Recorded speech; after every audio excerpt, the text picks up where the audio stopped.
కొన్నిసార్లు అరిస్తే అపవాది పోవడం కాదు, అరవకుండా నోరు కదపకుండా కూడా అపవాదిని ఎదిరించవచ్చు. కామ్గా ఉండి కూడా ఎదిరించవచ్చు. ఎట్లాగంటే కొన్నిసార్లు అపవాది నీ యొక్క ఓర్పును టెస్ట్ చేస్తుంది, శోధిస్తుంది. నువ్వు ఓర్పు కోల్పోయి ఎక్కడ తిడతావా అని చూస్తుంది.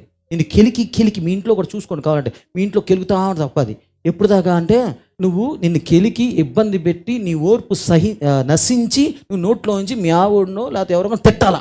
తిడితే దాని పని అయిపోయింది. నువ్వు దేవుని బిడ్డవి, అభిషేకించబడిన వాడివి, దేవుని కృప నీ మీద ఉంది, సర్వశక్తిగల దేవుని కుమారుడివి అంటే నీ మాటకి వెయిటేజ్ ఉంది, బరువు ఉంది, నీ మాట విలువైంది. ఆ మాట వదిలితే చాలు పండగ దానికి. అమ్మయ్య ఇట్లాంటి వాడితో మాట వచ్చింది, ఆ మాటను తీసుకుని నాశనం చేయొచ్చు నీ కొంపని. అందుకని కొన్నిసార్లు అపవాదుని ఎదిరించడం కాదు, ఏం చేయాలి? ఓర్పు, మౌనంగా. ఇది కూడా నేను చేసిన రోజులు ఉన్నాయి.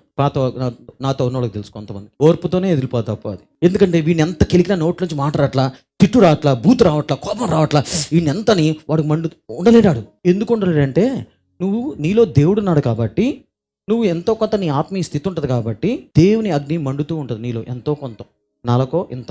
దాన్ని ఎక్కువసేపు తట్టుకోలేడు. నేను అది గ్రహించి పద్దాక ప్రార్థన చేయను. నేను కొన్నిసార్లు ఓర్పుతో అలా ఉంటా. చూద్దాం నీ శక్తి అపవాది నా ఓర్ప అని.